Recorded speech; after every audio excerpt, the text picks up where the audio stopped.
शिव जी कहते हैं डरो मत, डराओ मत। किसानों को डराने के लिए आप 3 नए कानून लाए। प्रधानमंत्री ने उनसे कहा कि ये आपके फायदे के कानून हैं। सच्चाई थी कि वो अदानी जी, अंबानी जी के फायदे के कानून थे। हिंदुस्तान के सारे किसान खड़े हो जाते हैं। आज तक सड़क ब्लॉक है।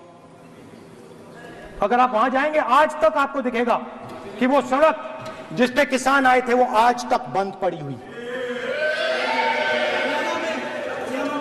हरियाणा में 2 जगह किसान खड़े हो गए, कहते हैं नहीं, ये हमारा नहीं है। आप हमारे से हमारी मेहनत का फल छीनना चाहते हो, हम इस बात को एक्सेप्ट नहीं करेंगे। आप उनसे बात नहीं करते, आप उनको कहते हो, आप बात नहीं करते।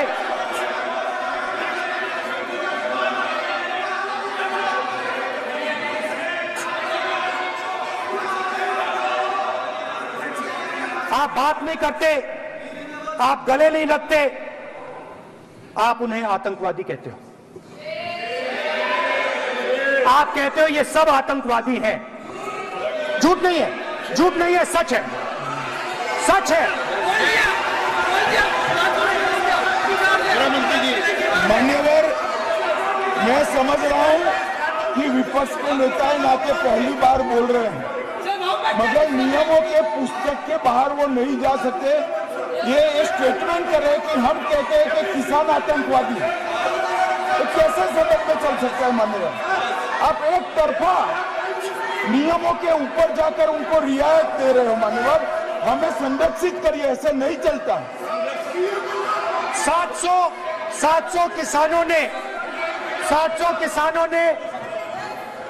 किसान शहीद हुए।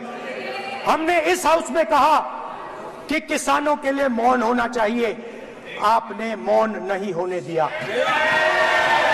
आपने कहा ये किसान नहीं है, आपके मुताबिक ये किसान नहीं थे, ये आतंकवादी थे।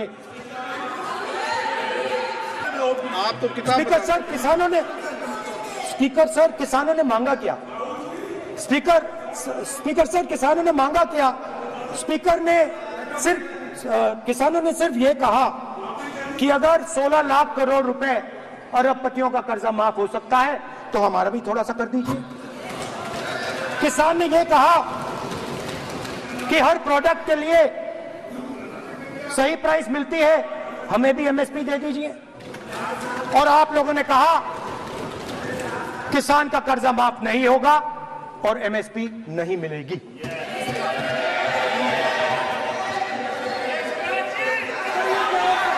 माननीय अध्यक्ष महोदय, ये गलत बयानी कर रहे हैं। एमएसपी सरकार दे रही है और ये मोदी जी की सरकार है जिसको उत्पादन की लागत पर कम से कम 50, माननीय अध्यक्ष महोदय, उत्पादन की लागत पर कम से कम 50% जोड़कर एमएसपी दी जा रही है और ये दी जा रही है। सत्यापित करें माननीय अध्यक्ष महोदय, ये गलत बयानी कर रहे हैं, ये सदन को गुमराह कर रहे हैं, गलत बयानी कर रहे हैं। आज भी एमएसपी पर खरीद जारी है और अभी लीगल गारंटी फसलों के एमएसपी के लीगल गारंटी ये बताए जब इनकी सरकार थी तब एमएसपी कितनी थी?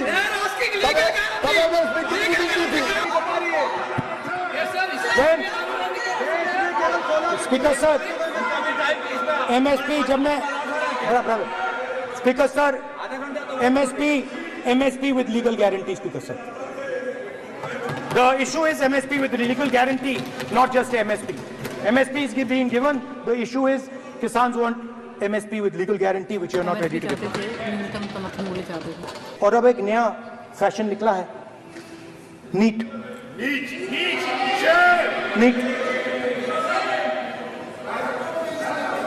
प्रोफेशनल एग्जाम्स को आपने कमर्शियल एग्जाम्स में बदल दिया है। NEET is not a professional exam, NEET is a commercial exam. परीक्षा नहीं है। नीट में एक स्टूडेंट टॉपर हो सकता है, एक्सीलेंट स्टूडेंट हो सकता है, मगर अगर आप उसके पास पैसा नहीं है, मेडिकल कॉलेज में नहीं जा सकता। सिंपल सी बात। नीट का पास मार्क 22% है। वो पूरा का पूरा एग्जाम, सर एजुकेशन मिनिस्टर पूरा का पूरा एग्जाम अमीर बच्चों के लिए बनाया गया है। गैस सिलेंडर, महंगाई, तो आपने गरीबों को, महिलाओं को डराने का काम किया। शिव जी कहते हैं डरो मत, डराओ मत। आपने हिंदुस्तान की महिलाओं को महंगाई से हर रोज डराया है। कुछ दिन पहले मैं पंजाब में अग्निवीर के परिवार से मिला। सुनिए अग्निवीर के परिवार से मिला। छोटा सा घर था, छोटा सा घर था सर।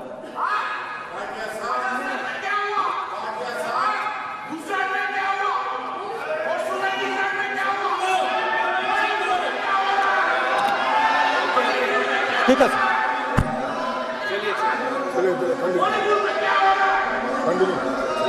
छोटे से घर में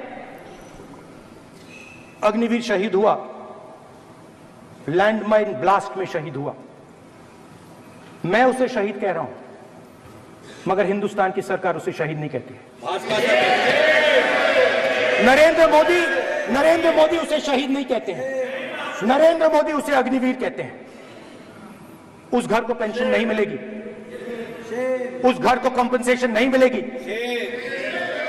शहीद का दर्जा नहीं मिलेगा। और बेचारे बैठे हुए थे, 3 बहनें थी, एक साथ बैठी हुई थी, रो रही थी। आम जवान को पेंशन मिलेगी, जरूर दुख होगा, मगर हिंदुस्तान की सरकार आम जवान की मदद करेगी। मगर अग्निवीर को जवान नहीं कहा जा सकता। अग्निवीर यूज एंड थ्रो मजदूर है। और आप उससे कहते हो, उसको आप 6 महीने की ट्रेनिंग देते हो, 6 महीने की ट्रेनिंग देते हो। दूसरी तरफ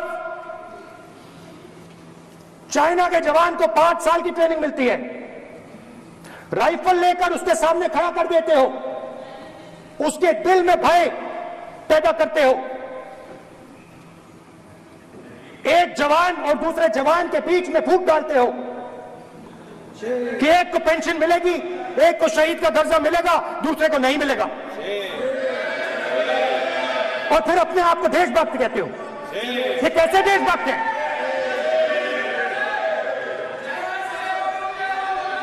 फिल्म स्टार जैसी फोटो थी उस लड़के की, फिल्म स्टार, बॉलीवुड स्टार की फोटो थी। मैं सोच रहा था, देखो इस युवा ने जान दी। स्पीकर सर,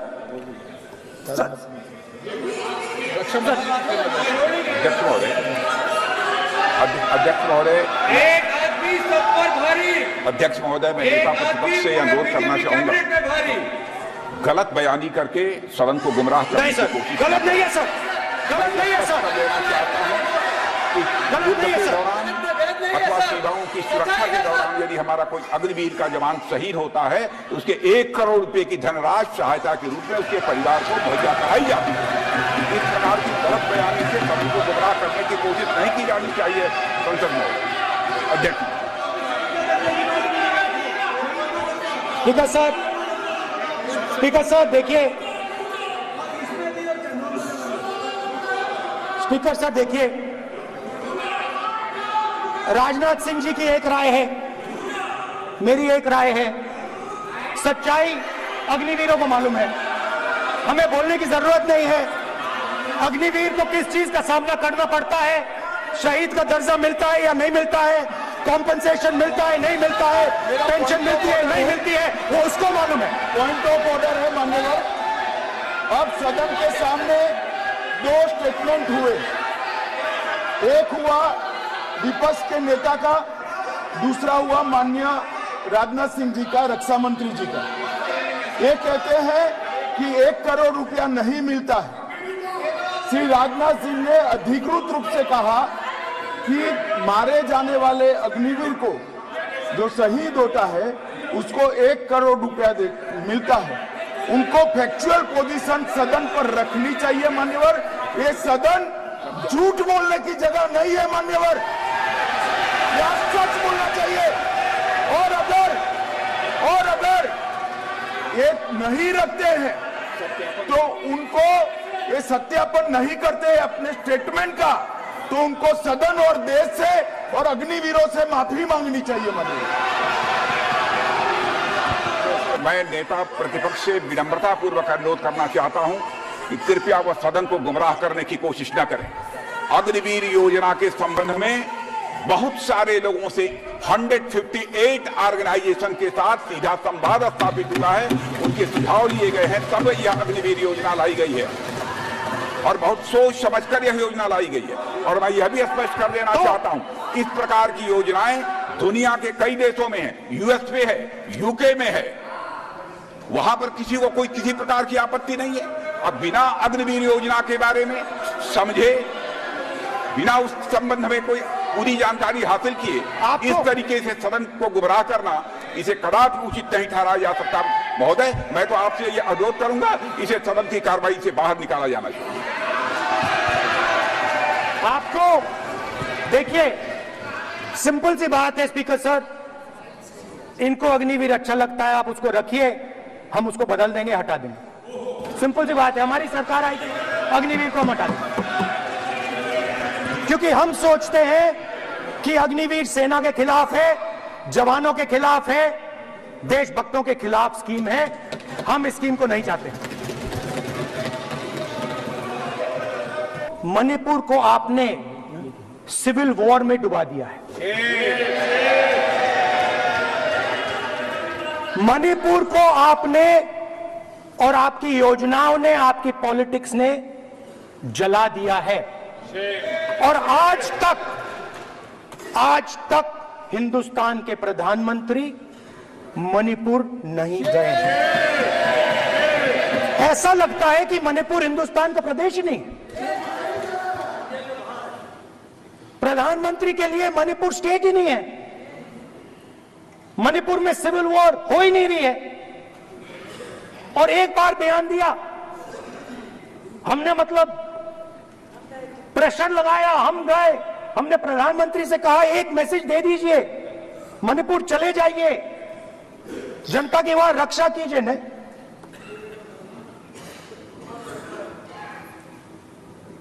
मैं वहां गया, कुकीज और मेहते से दोनों से मिला। इसको अभी आंसर नहीं देंगे, आज तक नहीं, आंसर नहीं मिलेगा, मिल नहीं सकता। मणिपुर इनके लिए हिंदुस्तान का प्रदेश ही नहीं है। मणिपुर है ही नहीं, मणिपुर है ही नहीं, ना होम मिनिस्टर के लिए, ना प्रधानमंत्री के लिए, है ही नहीं, एग्जिस्ट नहीं करता, वो है ही नहीं। ना प्रधानमंत्री जाएंगे बोलेंगे कुछ नहीं, जैसे कुछ नहीं हुआ वहां पे। मैं रिलीफ कैंप में गया, एक औरत कांपती हुई, रोती हुई मुझे कहती है कि मैंने अपनी आंखों के सामने, हाँ मैं औरतों की बात कर सकता हूं, एक भाई, मैं कर सकता हूं, एक भाई कर्तव्य निभा रहा है। आप अपने संगठन में महिलाओं को नहीं डालते हो, मगर मैं औरतों की बात कर सकता हूं।